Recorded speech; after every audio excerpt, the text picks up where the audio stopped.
My name is Janet Tingley, and I am 36 years old. If anyone had told me that the end of my relationship would begin not with betrayal or infidelity, but with a luxury watch sitting in a mall window, I would have laughed. But life has an odd way of revealing the truth in the most unexpected moments, and what happened between me and my boyfriend Jeffrey wasn't really about a watch at all. It was about the thousand small moments that came before it, the emotional imbalance, the subtle entitlement, the quiet resentment, and how one purchase brought everything to the surface. Jeffrey and I had been together for 6 years. We lived together, planned together, and fought together like any long-term couple. But somewhere in the last year, something started shifting. He worked part-time as a fitness instructor at a boutique gym and spent a lot of time online posting motivational quotes, selfies, and videos meant to show he lived a life of ambition and success. I worked full-time as an electrician, a career I trained for and worked hard to build, and most of our financial stability came from my income. He never said it out loud, but I could feel that he was increasingly bothered by that imbalance. His friends, who were frankly obsessed with appearances, didn't make things easier. He often compared himself to them, especially when their relationships looked glamorous from the outside. Last week, he suggested we walk around the mall together, saying he needed a mental break. I didn't mind. I thought it might help ease the tension that had been building between us. Everything felt normal until we passed a high-end watch store. Jeffrey stopped so abruptly I nearly bumped into him. His eyes locked onto a watch, displayed in the center of the window, sleek, glossy black band, minimalist silver. Face the kind of watch influencers label effortless luxury in their sponsored posts. He stared at it for a long moment before saying, "That's the one. That's the exact model Leo got from his girlfriend." I told him it was nice because it was, but he turned to me with this strange, expectant look and said, "I want it." I laughed lightly, assuming it was just admiration, but he corrected me immediately. He wanted me to buy it. Today, right then. When I told him that wasn't in our budget, he reminded me that his friend's girlfriend had bought the same watch without hesitation, as if that alone should compel me to match her. He accused me of being unwilling to spoil him like other girlfriends do for their partners. When I pointed out that we were saving for a down payment on a house, and that $200 was half of our monthly savings goal, he shut down completely and told me I was making him look cheap. We drove home in silence, a heavy one that clung to every second of the ride. At home, he barely looked at me. His movements were sharp, irritated. That night, shortly after midnight, he confronted me again. He stood in the doorway of the living room where I was folding laundry and declared that I had embarrassed him, that I didn't value him, and that until I apologized and bought him the watch, I would be sleeping on the couch. I stared at him, genuinely unsure if I had heard him correctly. But he was stone-faced, arms crossed, waiting for obedience. Something inside me settled. Then, not anger, not fear, but clarity. If a man could look at someone who supported him, loved him, and carried the bulk of their financial weight and still deliver such an ultimatum over a luxury item, then something fundamental between us had quietly cracked long ago. "Okay," I said, surprising us both. I took a pillow and blanket to the couch while he watched with something between confusion and indignation. The next morning, he barely spoke to me, and that evening he came downstairs dressed to go out. When I asked where he was going, he told me he needed to find appreciation elsewhere, a statement so petty and theatrical that I didn't even have the energy to respond. He left around 8. By 9, I had made up my mind. I didn't make the decision out of revenge or spite. I wasn't trying to punish him the way he tried to punish me. I was simply exhausted, physically, emotionally, spiritually. I called my friend Marcus, someone I'd known for years, who owned a moving company. 3 months earlier, I had helped him rewire part of his warehouse as a favor. When he picked up the phone and heard my voice, he immediately asked what was wrong. I told him I needed to move out that night. Without hesitation, he said he'd be there in an hour. By 10 p.m., Marcus and 2 of his crew members arrived with a truck. I pointed out everything that belonged to me, almost all of the furniture, the electronics, the bed, the couch. Jeffrey had so confidently exiled me to the kitchen table I'd bought before Jeffrey even moved. In my tools, my work gear, and all my personal items. We worked quietly and efficiently for over 3 hours. The house went from lived in to hollow. By 1:30 in the morning, the only things left were Jeffrey's clothes, his car, a few kitchen items that were gifts to him, and an air mattress I pulled from the garage so he wouldn't be completely stranded. Before locking the door behind me, I placed a note on the kitchen counter. It wasn't dramatic or cruel, it was simply truthful. Since I'm on the couch anyway, I took it with me. Good luck with the watch. Then I drove to my mother's house.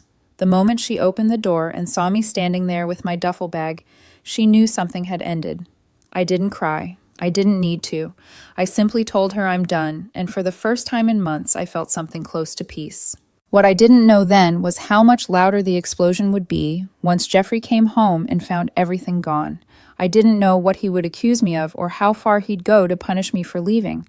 All I knew in that quiet moment in my mother's foyer was that I refused to sleep another night on a couch I paid for in a home I built for someone who valued performative luxury more than partnership.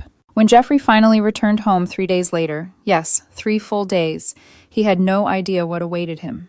He'd been staying with friends, partying, posting curated snapshots of his freedom online, pretending he wasn't bothered that I hadn't apologized, hadn't begged, hadn't chased after him. What he didn't realize was that while he was busy proving a point, I was busy removing myself from his life entirely. It was 6 a.m. when my phone rang repeatedly from an unfamiliar number. Normally, I don't answer unknown calls, but something told me to pick up. The moment I did, a blast of chaotic, panicked yelling filled my ear. It took me a good 10 seconds to recognize the voice through the hysteria Jeffrey. He was screaming so loudly I had to pull the phone away just to protect my ear. He demanded to know where everything was, asking whether the house had been robbed, why all the furniture was gone, and if I had lost my mind. For a moment, I simply let him pour out his shock. His voice kept breaking between disbelief and rage, as though the empty living room had personally betrayed him. When he finally paused long enough to breathe, I spoke in a calm, steady voice. I reminded him that the furniture had always been mine, bought before he moved in, paid for with my money. I told him I had moved out. He didn't believe me at first. He insisted that leaving over a simple disagreement was insane. I reminded him that he hadn't called it a disagreement, he'd issued an ultimatum and demanded an apology, accompanied by a $200 watch. I simply chose not to participate. Silence hung between us, long and telling, until he snapped that I had no right to abandon him or take our things. I corrected him again. They weren't ours. He hung up, then called back, then hung up again. My phone buzzed nonstop with calls and texts ranging from indignant to begging to insulting. It was like watching someone cycle through emotional stages: shock, anger, bargaining, except he skipped acceptance entirely. I turned my phone to Do Not Disturb and let the storm rage without me. That afternoon, his mother called. She used a tone dripping with accusation, asking how I could do something so cruel and vindictive to her son. She insisted Jeffrey was devastated, crying, unable to understand why I had destroyed his home. I explained politely that Jeffrey had demanded I sleep on the couch until I bought him a designer watch. She dismissed it as relationship drama and said real couples work through silly arguments. I asked her if she would sleep on a couch in her own home because someone wanted a luxury item. She paused, sputtered, and said she wouldn't lower herself to that comparison. Then she added that I owed Jeffrey an apology for hurting his pride. I hung up. Then I blocked the number. 2 days later, Jeffrey's best friend messaged me, claiming Jeffrey was telling everyone I'd had a breakdown, trashed the house, and needed psychological help. The accusation would have been laughable if it weren't so typical. I responded only once, saying I had simply taken my belongings and left. When the friend told me Jeffrey was spreading rumors online, implying I was unstable, I realized the situation was escalating in a direction I couldn't ignore. That's when things took a sharper turn. Jeffrey filed a police report claiming I had stolen his property. One afternoon, 2 officers showed up at my mother's house, politely asking me to explain what happened. I invited them inside, offered them the printed lease showing the home had been in my name alone, provided receipts for the majority of the furniture, and showed them photos of my apartment from before Jeffrey moved, in a small but priceless habit of mine as someone who documents everything. I also provided screenshots of Jeffrey's messages telling me to sleep on the couch until I bought him the watch. The officers reviewed everything and said clearly and definitively that what happened was not theft. It was a civil matter. They thanked me and left. Case closed. But Jeffrey didn't stop there. He wanted to punish me. He wanted control back. And he knew exactly where to aim my work. Jeffrey called 3 of my clients people who had trusted me with major electrical projects and told them I was having a mental breakdown, that I'd abandoned him, trashed our home, and wasn't stable enough to be in people's houses. He said it in a tone that sounded like concern, like a worried partner trying to protect others from an unreliable contractor.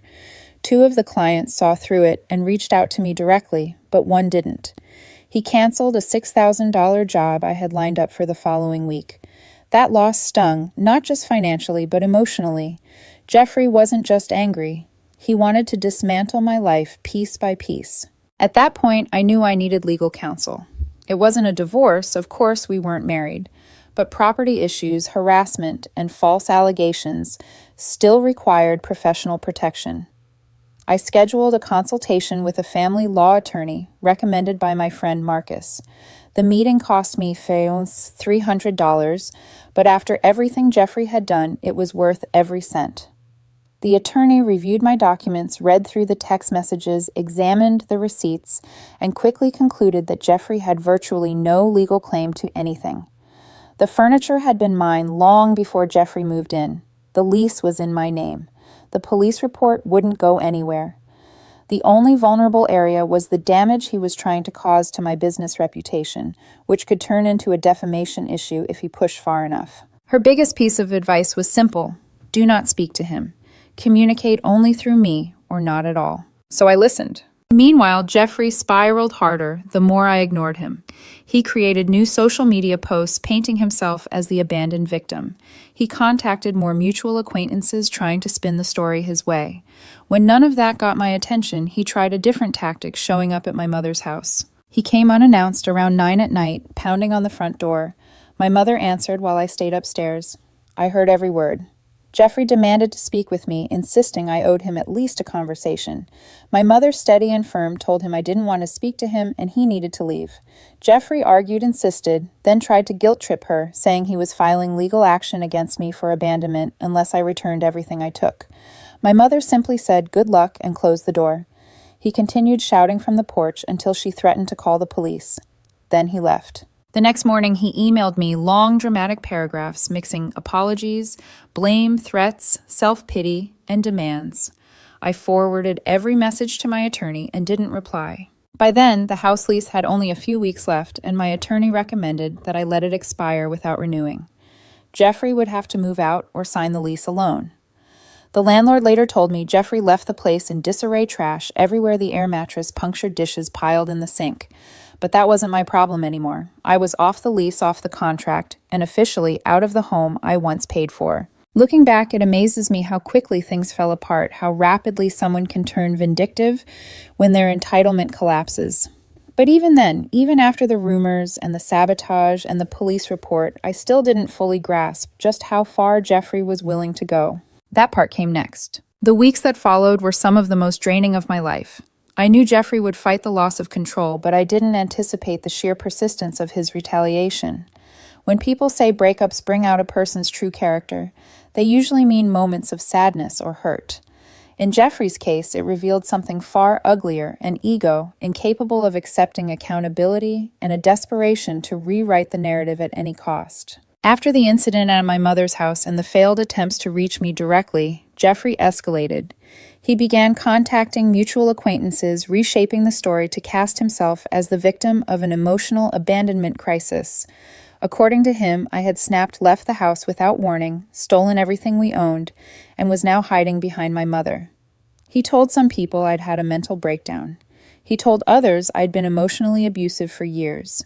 He even suggested to a few that he feared for his safety. It would have been absurd if it weren't so calculated. The worst part was watching people I once considered friendly spin into his orbit, reposting his vague, dramatic captions online about surviving betrayal and rebuilding after devastation. All of it was crafted to appear heartbreakingly sympathetic, and all of it was directed at me without ever naming me. His online theatrics might have been manageable, but he didn't stop there. He decided to hit me in the one place he knew would cause real damage: my work. I discovered later that he made a list, an actual list of my regular clients, and systematically called them to spread lies. He tried to sound concerned on the phone, telling them he wasn't sure I was stable enough to complete their projects safely. He suggested I'd been acting erratically and disappearing for days. He told one client that I was emotionally unwell and he feared I might not finish their electrical rewiring correctly. Subtle, carefully phrased insinuations designed to undermine my professionalism without being outwardly defamatory. 3 clients reached out to me. 2 believed me immediately, but the third someone new, someone who hadn't worked with me before, canceled a $5,000 job with a brief email explaining they were postponing their renovation due to concerns regarding contractor reliability. I knew exactly what had happened. My attorney told me we could pursue it legally if Jeffrey continued, but proving specific financial harm from word-of-mouth manipulation was difficult. I swallowed my frustration, documented everything, and focused on rebuilding the damage. Through all of this, Jeffrey kept trying to reach me. When I didn't respond to the calls, the texts began. When I didn't respond to the texts, the emails started. They arrived in every tone imaginable: pleading, apologizing, insulting, threatening, even romantic at times, as if he could sway me back with nostalgia. The inconsistency was dizzying. One paragraph would call me heartless. The next would insist he still loved me. I forwarded every message to my attorney and refused to reply. Then one morning, Jeffrey went further than I expected. He filed an additional police complaint claiming I had illegally evicted him. The absurdity would have been laughable if it weren't so stressful. According to him, he had been forced out of the residence because he found the house empty. He claimed I had removed essential living items in an attempt to pressure him into leaving. The officers who followed up were polite but firm. They asked me questions, and I answered honestly. I showed them the lease with my name alone, proof of all prior purchases, and screenshots of the messages Jeffrey sent demanding I sleep on the couch until I bought him the watch. They concluded there was no forced eviction, no legal wrongdoing, and no grounds for an investigation. They left with a sympathetic expression, one even muttering that breakups often bring out the worst in people. I thanked them and tried to breathe through the knot forming in my chest. But Jeffrey wasn't finished. When legal avenues failed, he shifted tactics again. He began messaging my mother. Long manipulative essays about how he was truly concerned for my well-being, claiming I was being controlled, that I had isolated myself, and that he wanted to protect me. It was so transparent, it bordered on pathetic. My mother blocked him without hesitation. Around this time, my attorney asked if I would consider sending Jeffrey a formal cease and desist letter regarding harassment and interference with my work. I agreed. She drafted a stern, clear statement outlining the legal consequences if he continued to contact me or spread misinformation. We sent it by email and certified mail. Jeffrey responded with a 3-page rant about how he had every right to defend his reputation and that I was overreacting to emotional disagreements. My attorney advised me not to read past the first paragraph. A few days later, I learned the true depth of Jeffrey's public narrative building when an acquaintance messaged me privately to warn me that Jeffrey had joined an online support group for abandoned partners. He was posting stories, thinly disguised versions of our situation, framing himself as a loving partner whose girlfriend had suddenly left him after years of emotional inconsistency. People were commenting with sympathy, telling him he was strong, that he deserved someone who wouldn't run. It was surreal reading the screenshots. I felt like I was witnessing a stranger performing an imitation of my life. Still, despite the chaos, I stayed silent. I followed my attorney's advice. I didn't respond. Jeffrey thrived on reactions, and my absence enraged him more than any argument could have. His messages became increasingly erratic the quieter I remained. One night, he wrote an email hurling accusations and insults. The very next morning, he sent another saying he missed me and wanted to talk things out. The shift gave me emotional whiplash. The next major development came from the landlord of the house. The lease was due to expire in 2 weeks, and he reached out to ask about renewal. I informed him that I had moved out and would not be renewing. He asked if Jeffrey planned to stay. I told him I didn't know. 2 days later, the landlord conducted a walkthrough to assess the property. He called me afterward, clearly exhausted. According to him, the house was in complete disarray, trash. Everywhere, unwashed dishes, clothes scattered on the floors, a punctured air mattress lying in the living room like a defeated corpse. He told me he was keeping the security deposit. I told him that was fair and gave him Jeffrey's mother's address for the forwarding notice. What I didn't expect came later that afternoon. Jeffrey calling from yet another number, frantic and emotional, saying, Everything had gone too far, and he wanted to work things out. He insisted we needed to talk in person. When I didn't respond, he escalated, saying he would take formal action unless I returned the furniture and paid him for emotional damages. I forwarded the message to my attorney and ignored it. Hours later, Jeffrey changed tactics again. He said he was willing to negotiate. That word alone told me how desperate he'd become. For the first time since I left, he was no longer demanding. He was bargaining. And what he wanted, what he truly believed he was owed, would soon become clear. The moment Jeffrey shifted from threats to negotiation, my attorney told me to prepare myself. When someone like him starts bargaining, she said it means they're losing access to the control they thought they had. Now he'll try to reclaim it through money guilt or legal pressure. She was right.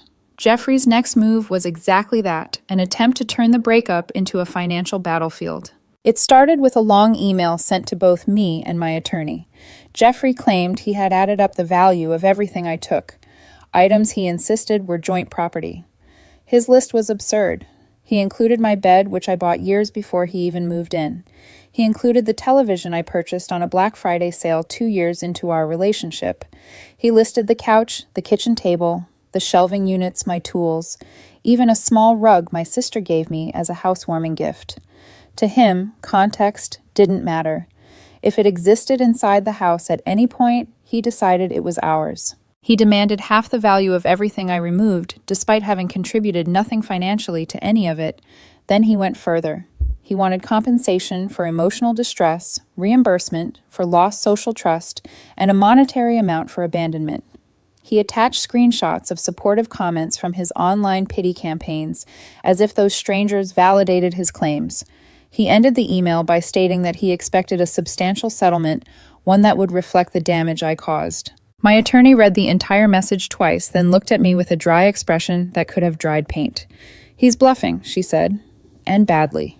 She drafted a response outlining the documented proof of ownership for every item he mentioned: receipts, timestamps, bank statements, even old photographs showing my furniture in my previous apartment before Jeffrey moved in. She made it clear that Jeffrey had no legal standing to claim any of it. She added that if he continued attempting to interfere with my business or harass me, we would pursue action. But Jeffrey wasn't done.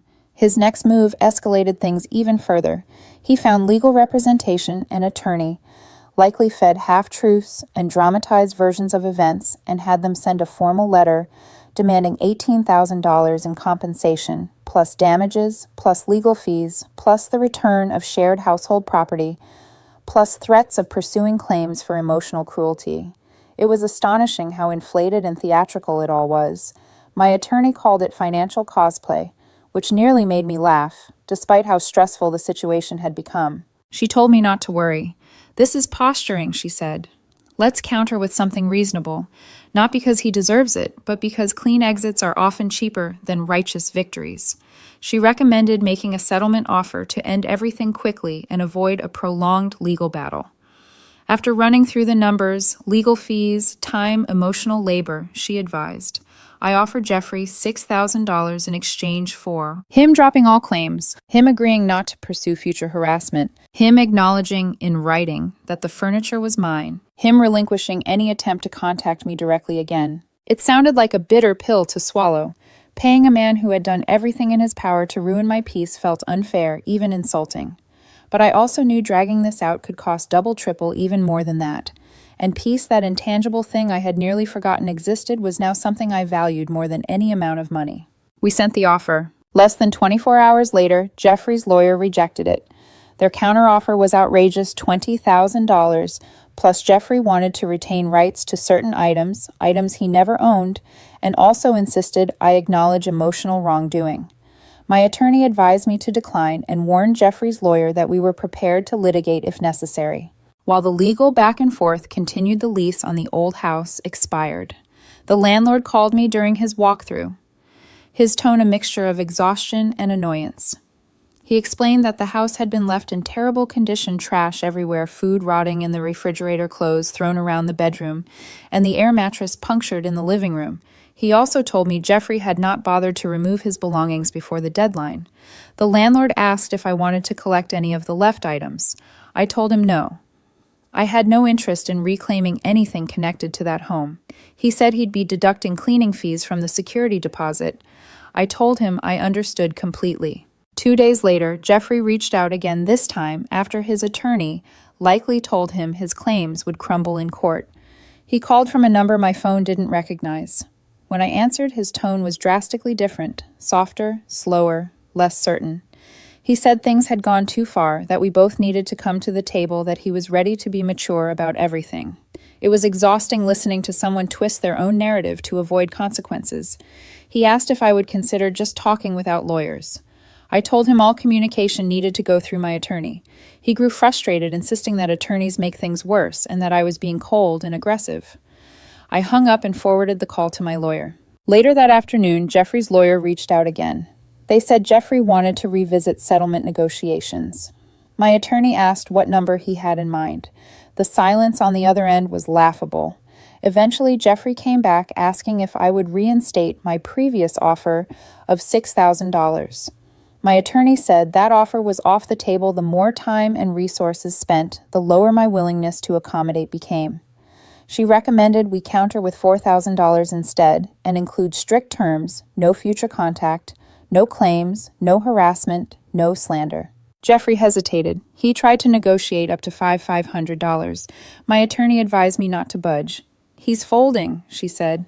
"Let him fold." After a few more exchanges, Jeffrey accepted the $4,000 settlement.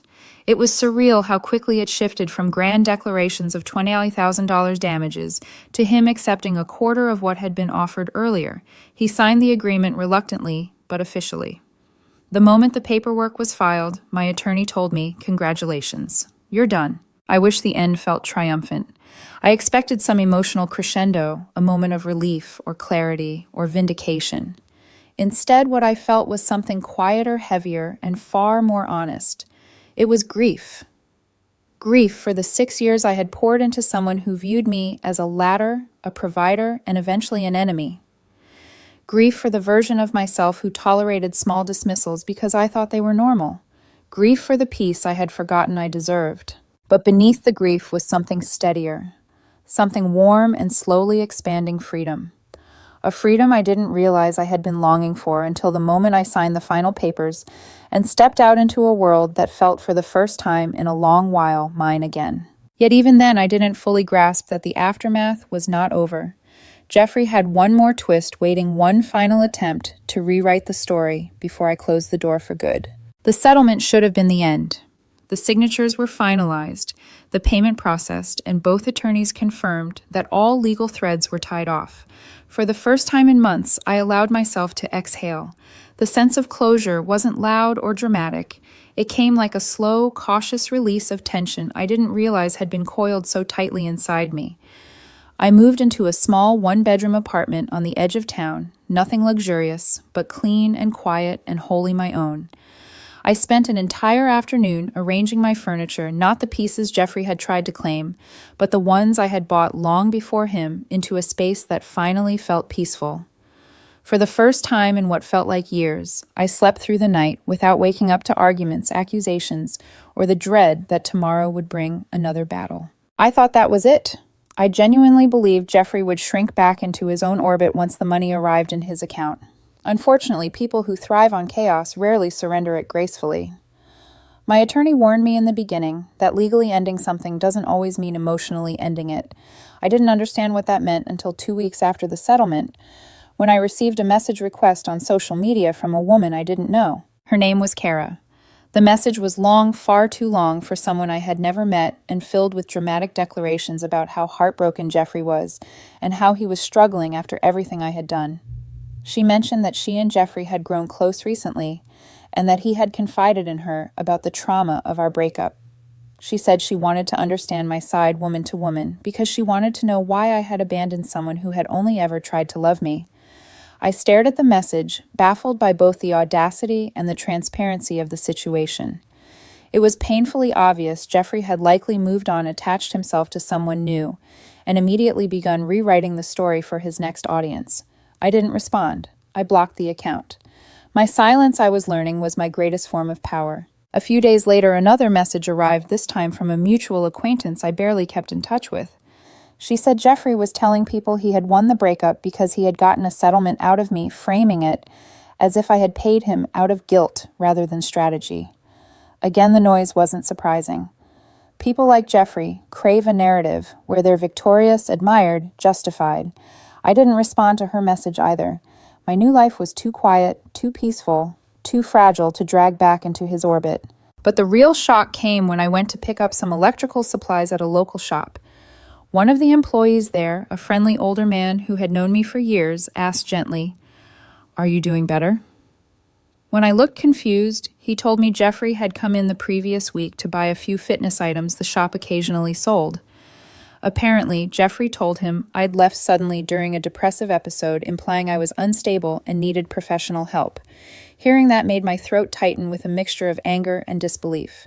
Jeffrey wasn't just spinning the story. He was actively constructing a persona for me, one that painted him as a sympathetic survivor and me as a damaged ex who had fallen apart. I thanked the employee for telling me and left without saying anything more. By the time I reached my car, the anger had passed, replaced by something emptier, resignation. Jeffrey was always going to distort the truth. He needed validation the way most people need oxygen. Understanding that somehow made it easier to let go. The final turning point. The moment I knew, without a shred of doubt, that I had made the right decision came from a completely unexpected place: my new clients. In the weeks following the settlement, my work slowly picked up again. The 2 clients Jeffrey had manipulated into questioning my stability came back apologizing for the confusion and asking if I was available for new projects. They said Jeffrey had reached out to them a second time, insisting I was emotionally unpredictable, which ironically made them suspicious of him, not me. When I arrived on site to do the work, I noticed something small but meaningful. I felt light. I felt comfortable. I felt like myself again, focused, calm, capable. None of the knots in my stomach that accompanied every interaction with Jeffrey.